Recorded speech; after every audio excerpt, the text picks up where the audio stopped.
కరుణా సంపన్నుడా, ధీరుడా, సుకుమారుడా, నీ ప్రభావ మహిమలనే నిరంతరం నేను ప్రకటించెదా.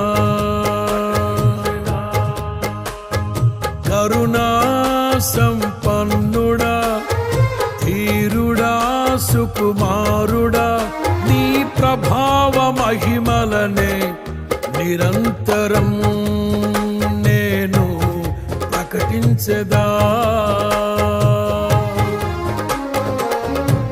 నా పైన ప్రేమ చూపించి నా కొరకు త్యాగం